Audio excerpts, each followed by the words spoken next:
नमस्कार, मी दीपक राऊत तुमचे स्वागत करतो आजच्या शेअर मार्केट अपडेटमध्ये. आज मार्केटनं सुरुवात जी आहे ती गॅपडाऊन ओपनिंगसोबत केलेली. Almost 200 point Nifty gap down open झालेला आणि त्यानंतरनं ऑलमोस्ट 300-350 पॉईंट निफ्टी मायनस गेला. जो महत्त्वपूर्ण सपोर्ट गेले बरेच दिवस इंटॅक्ट होता 23,200-250 तो सुद्धा ब्रेक केला आणि ऑलमोस्ट 23,100पर्यंत निफ्टी गेली 23,150च्या आसपास.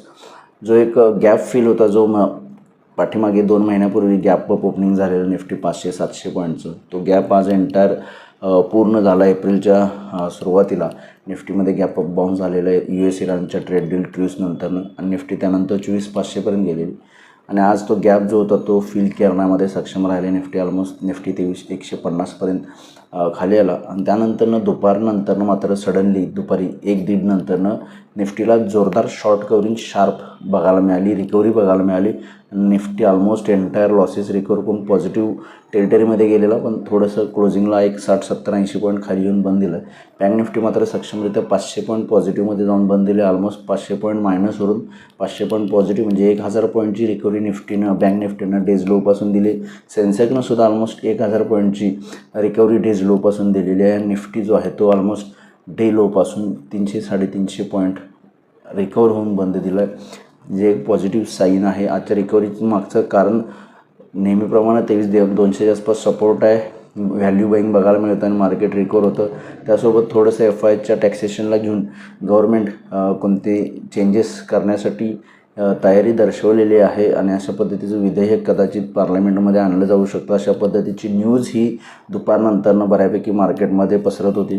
त्याचाही परिणाम जो आहे तो या लेट रिकव्हरीला, जे दुपारनंतर रिकव्हरी आली मार्केटला, त्यामध्ये आपणाला बघायला मिळते. आणि ओव्हरऑल मार्केट जे आहे ते परत पुन्हा कालही मी व्हिडिओमध्ये म्हटलेलं निफ्टी 23,200 ते 23,600-800 या रेंजमध्ये ट्रेड होताना बघायला मिळते आणि आज त्याचाच एक प्रत्यय आपल्याला बघायला मिळाला. निफ्टीनं 23,200 ऑलमोस्ट 150पासून रिकव्हरी बाउन्स दिला आणि 23,400च्या आसपास बंद दिला. त्यामुळे ओव्हरऑल निफ्टी रेंज बाउंड आहे, इंटॅक्ट आहे. पण ग्लोबल न्यूज जर पॉझिटिव्ह राहिल्या, FIची टॅक्सेशन संदर्भात जर काही LTCGमध्ये कमी केलं तर मला वाटतं मार्केट आणखी वर जाऊ शकतं.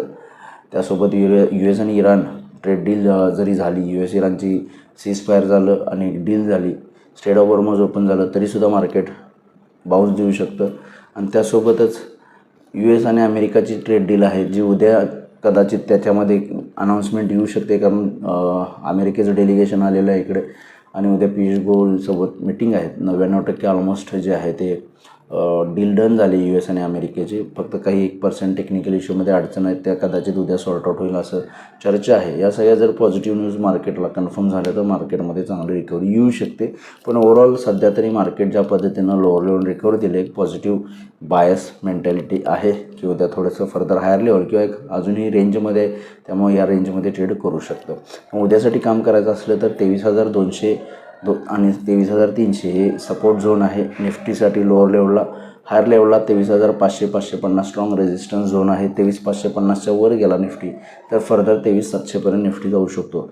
त्यामुळे निफ्टी उद्याच्या सेशनला 23,500-550 स्ट्रॉंग रेजिस्टन्स, 23,500च्या वर गेलं तर फर्दर आणखी वरती जाण्याचे चान्सेस निफ्टीमध्ये आहे. लोअर लेवलला 23,300 पहिला सपोर्ट, त्यानंतर 23,200 निफ्टीला सपोर्ट राहील. या सपोर्ट रेजिस्टन्स रेंजनुसार उद्या काम करू शकता. बँक निफ्टीमध्ये सुद्धा 54,000 लोअर लेवलला सपोर्ट आहे. 54,000च्या खाली गेलं तर 53,700पर्यंत बँक निफ्टी खाली जाऊ शकते.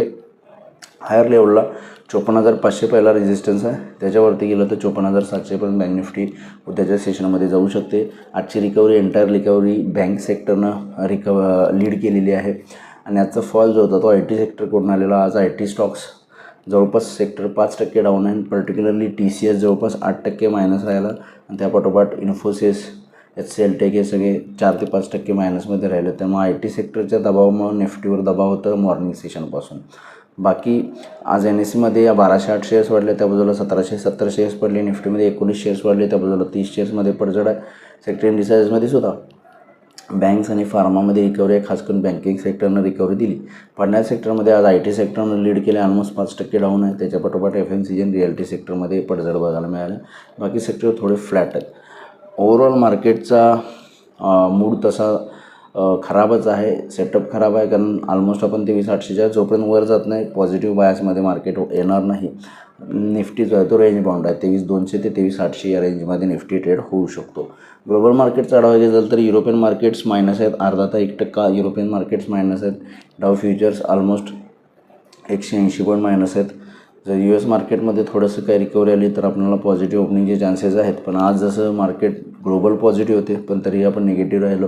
कारण क्रूड ऑइल $98 परत पुन्हा वाढलं आहे काल 5-6%. कारण US आणि इराणमध्ये थोडे प्रतिहल्ले झाले त्यामुळे थोडंसं क्रूड ऑइल वाढलं आणि परिणामी आपल्या मार्केटवर दबाव बघायला मिळाला आहे. पण ओव्हरऑल रिकव्हरी घेण्यामध्ये सक्षम राहिले.